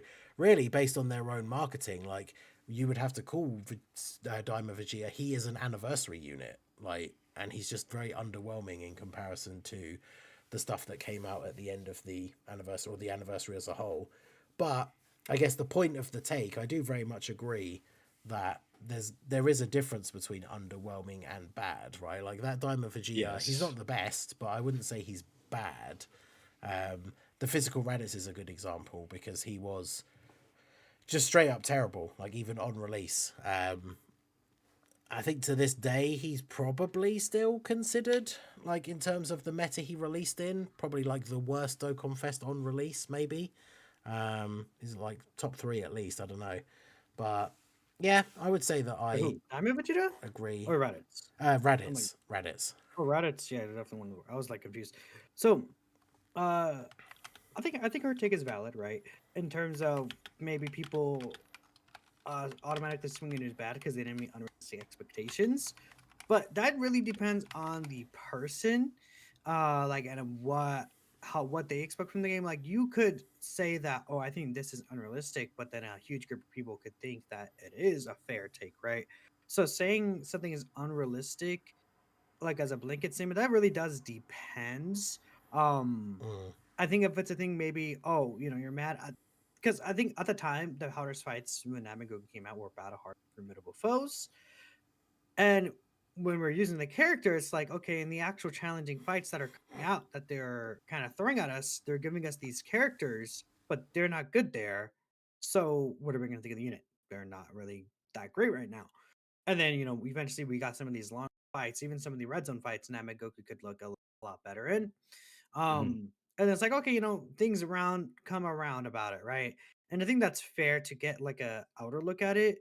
Um, but at the same time, I feel like, yeah, maybe not calling them bad. Like with Daimo Vegeta, and I was like, they're mid. That's what I've always said. They're underwhelming, but they're not bad. I never straight up called them bad characters. And I think a lot of people will say like for a lot of people, it's like a black and white word. It's like, okay, they're bad or they're just good, right? And there's not really any in between for a lot of these characters to a lot of people. I would say maybe even with Namiko, maybe it's a little bit my fault. You know, I wouldn't say I hated on him because I genuinely do feel at the time of his release, there's the events that weren't long enough for him, and then the hard events that were out were shorter, so it did really hurt him and his value. But then eventually we got those longer fights that really helped this guy out. That doesn't, I think, yeah. So I actually do think that this is overall W take because a lot of people will assume that a unit is genuinely bad when there are uses for them in a lot of places. I just think with Namigoku specifically, it's a odd point of discussion because when he originally came out, the events that he's designed for were also not out. So I think it's like when he came out, a lot of people thought he was bad, and I would not say they were necessarily wrong because he's not good in short fights, right? If that makes sense. That's the only thing I would say. With Daimyo Vegeta, I do agree. It's like, yeah, he is underwhelming, but he's not a bad character. There are situations where he could look good. Yeah, I think yeah, it's always sort of just we associate a word like mid or underwhelming with just bad, right? And it's just kind of like basic association where underwhelming is not a positive adjective. So, calling a character mid, especially these days, is saying that they are bad. I think is more of kind of just the way that we do things to keep things simple. Well, and we I'm just saying it. Just this is a We. a society thing, right? Them, not me. Them, yeah, sure. But yeah, it's like you also have to consider the characters that came out around the time, right? Where we had a super easy A like Buhan, and it's like, okay, this is like we want characters to be as good as him, and when they're not, there's a level of disappointment. And so it's a tough spot. I think overall, though, yeah, I think I tend to lean towards like I do agree with this take, but when we have characters like Namigoku or the Year Sevens, especially during like the anniversary, just expectations naturally are going to be higher, and we've seen them meet them before, so it's disappointing when they don't. Because again, the Year Sevens are literally like 3 and 4 in the game. Some people would argue even like 2, and fine, but yeah. So like Namigoku, I think is just like it's just a polarizing example of because like it's like during the regular kind of season for the year, if you will, right? We talk about like an April celebration, a Golden Week EZA, or a Saiyan Day EZA, like this Kid Goku. If he would have been just okay, I don't think it really would have mattered that much. Where it's like, because there's just that expectation is not there. But it's tough. I think you guys brought up a lot of really good points saying that. So, overall, I think I would agree with this for sure.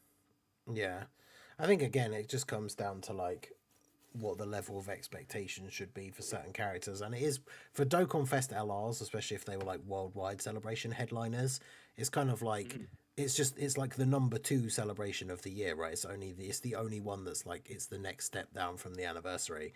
So I think people do have high expectations for those characters when they do get their EZAs. Which I think is fair, right? Obviously, not now every single EZA is going to be as crazy as like the 7 years, but they are, they do feel a little bit undertuned, at least for the content like that they released in, right? But yeah, like we said, that Diamond Vegeta, like especially running his team, like running an actual rainbow friend, because I just got the 1 copy and then stopped summoning, right? But like running a rainbow friend, and especially, I know it's one of those things, again, it leads back into that whole Super Saiyan 4 Goku thing. But if you're running a rainbow friend Diamond Vegeta and he's on rotation with that Goku, like he's perfectly fine in slot 1 in like most of these events. And he can look pretty good. His team's obviously going to get buffs, so like more Diamond stuff's going to come out. So yeah, I would say overall W take, like there is a big difference between underwhelming and bad. That's literally the first line. I would absolutely agree with that. So yeah. Yeah. Okay. So if that is everything, does anybody have any closing thoughts with this take here? No, I think that's it. Nobody. Nope. All right, so it's looking at the final result here. It is a 85-15 favor of the W take. So maybe not too hot or too trash, if you will, right? Because the people agree with it, so that's always good. But yeah, I think that's everything we've got for you in this show today. But we do have to read out support beforehand.